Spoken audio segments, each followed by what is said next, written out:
Welcome to Midnight Grove, where stories become bridges to the heart.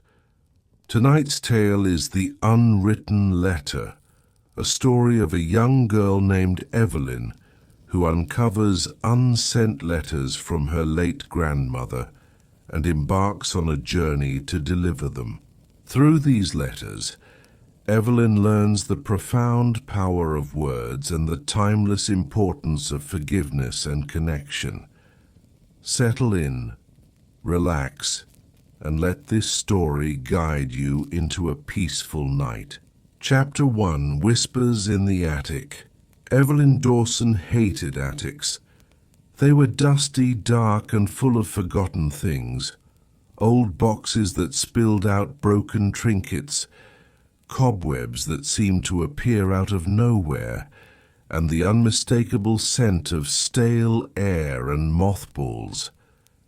Yet here she was, crouched beneath the low wooden beams of her grandmother's attic, rummaging through one box after another. Her mother had sent her up to help clean out the house now that Nana was gone. "Just bring down whatever looks important," she had said. "The rest we'll donate or toss." Evelyn sighed, brushing a strand of dark hair out of her eyes as she opened yet another box. Inside were stacks of old photo albums, their covers faded and cracked, and a bundle of loose papers tied together with twine. Curiosity sparked as Evelyn pulled out the bundle. The papers were yellowed with age, their edges soft and crumbling, but the handwriting on them was neat and familiar. "Nana's letters," Evelyn murmured. "A life in ink." Evelyn brought the bundle down to the dining room, where her mother was sorting through a pile of dishes and silverware. "What's this?" her mother asked, glancing at the letters. "I found them in the attic," Evelyn said, setting them on the table. "They're letters, I think, from Nana." Her mother wiped her hands on a dish towel and picked up the top letter, her brow furrowing as she read the address. "To Marianne Ellis," she said softly. "Who's that?" Evelyn asked. Her mother shrugged. "No idea. Probably someone from your grandmother's past." Evelyn's curiosity deepened as she watched her mother flip through the stack. Each letter was carefully addressed, the envelopes sealed but never mailed. "To George Leland," her mother read aloud. "To Anna Malone, to Henry Dawson." She paused, her voice catching slightly. "That's your grandfather's name." Evelyn frowned. "But why wouldn't Nana have sent them?" Her mother shook her head, a distant look in her eyes. "I don't know. She never talked about her past much, especially after your grandfather passed." Evelyn stared at the letters, the questions swirling in her mind like autumn leaves caught in a breeze. Why had her grandmother written these letters, and why had she kept them hidden? The decision. That night, Evelyn couldn't stop thinking about the letters. She lay in bed staring at the ceiling as the moonlight spilled through her window, illuminating the faint cracks in the paint. The letters felt like a secret, a piece of her grandmother's life she had never known. And the more Evelyn thought about it, the more she felt an inexplicable pull to uncover the truth. By morning, she had made up her mind. Evelyn pulled on her favorite jacket and slipped the bundle of letters into her backpack. She knew her mother wouldn't approve of her meddling in old family business, but Evelyn couldn't shake the feeling that the letters were meant to be delivered. With a mixture of determination and nervousness, Evelyn set off to find the first recipient, Marianne Ellis. The first delivery. Evelyn's search for Marianne Ellis led her to a small house on the edge of town, its white picket fence weathered and leaning slightly to one side. The garden was overgrown with wildflowers, their bright colors spilling onto the walkway like an unplanned masterpiece. Taking a deep breath, Evelyn knocked on the door. After a moment it creaked open, revealing an elderly woman with sharp blue eyes and a warm smile. "Can I help you?" Marianne asked, her voice kind but curious. I found something that belongs to you," Evelyn said, pulling the letter from her bag. Marianne's eyes widened as she took the envelope, her hands trembling slightly. "This is your grandmother's handwriting," she said softly. "Yes," Evelyn said. "I found it in her attic. She wrote it years ago, but for some reason she never sent it." Marianne stepped back, gesturing for Evelyn to come inside. "You'd better come in," she said. A friend remembered. The inside of Marianne's house was cozy and filled with the scent of lavender. Photographs lined the walls, some faded with age, others newer, but all full of smiling faces. Marianne sat down at the kitchen table, carefully opening the envelope. Evelyn hesitated, unsure if she should stay, but Marianne patted the chair beside her. "Stay," she said. "I think your grandmother would want you to hear this." Evelyn sat down, her heart pounding, as Marianne unfolded the letter. "My dearest Marianne," the letter began. Marianne's eyes filled with tears as she read the words aloud. The letter spoke of their childhood friendship, of summers spent picking wildflowers and swimming in the lake. It was filled with warmth and gratitude, but also an apology. "I'm sorry for the way we drifted apart," the letter said. "Life took us in different directions, but I never stopped thinking of you. You were my truest friend." When Marianne finished reading, she wiped her eyes and smiled. "Your grandmother had a good heart," she said. "I wish I'd had the chance to tell her that." Evelyn felt a lump in her throat. "I think maybe that's why she wrote these letters, to say the things she never got to say."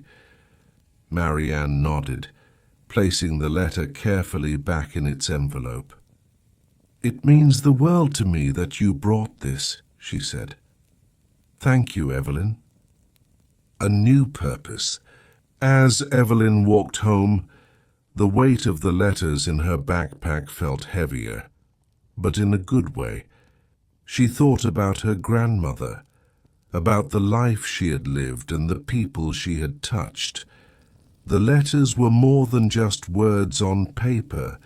They were pieces of her grandmother's heart, pieces that deserved to be shared. That night, as Evelyn lay in bed, she made a promise to herself. She would deliver every letter. Chapter 2, A Legacy in Ink. Evelyn had never felt more alive. Over the next week, she poured all her energy into the letters. Each envelope was like a puzzle piece, leading her to places she'd never been and people she'd never met. But with every delivery, Evelyn felt closer to her grandmother, as though she were piecing together the story of a life she had only glimpsed before. Her next stop was a name that felt familiar yet distant: George Leland. The address on the envelope led her to a small, ivy-covered apartment building on the other side of town. Evelyn clutched the letter tightly as she climbed the narrow staircase to the third floor, her heart pounding in her chest. The musician's regret. The door creaked open to reveal an older man with wispy white hair and a kind, weathered face. His thin framed glasses perched on his nose as he squinted at Evelyn. "Can I help you?" he asked, his voice deep but soft. Evelyn swallowed her nerves and held out the letter. "Are you George Leland?" The man nodded slowly. "This is for you," she said, offering him the envelope. "It's from my grandmother, Margaret Dawson." George froze, his hand hovering over the letter as though it might disappear if he touched it. "Margaret?" he said, his voice barely above a whisper. "Yes," Evelyn said. "She wrote this years ago but never sent it. I thought you should have it." George stepped aside, motioning for Evelyn to come in. The apartment was small but cozy, filled with stacks of sheet music and a grand piano that took up most of the living room.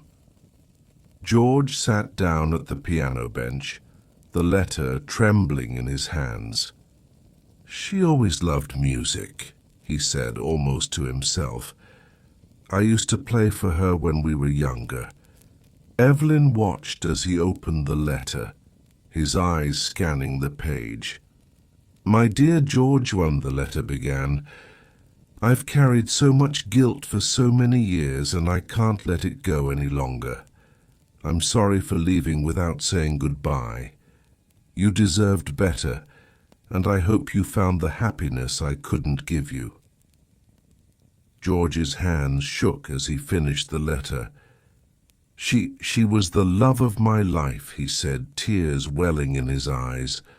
"I never stopped wondering why she left so suddenly." Evelyn's chest tightened. "I don't think she ever stopped thinking about you," she said softly. George smiled through his tears. "Thank you," he said. "This means more than you'll ever know." A name she recognized. After leaving George's apartment, Evelyn felt both light and heavy. She was grateful to have delivered the letter, but the weight of her grandmother's words lingered. That evening, Evelyn sat at the dining room table sorting through the remaining letters. One name caught her eye: Henry Dawson. Her grandfather. Evelyn's fingers trembled as she held the envelope. Her grandfather had passed away when she was a baby, and she barely remembered him.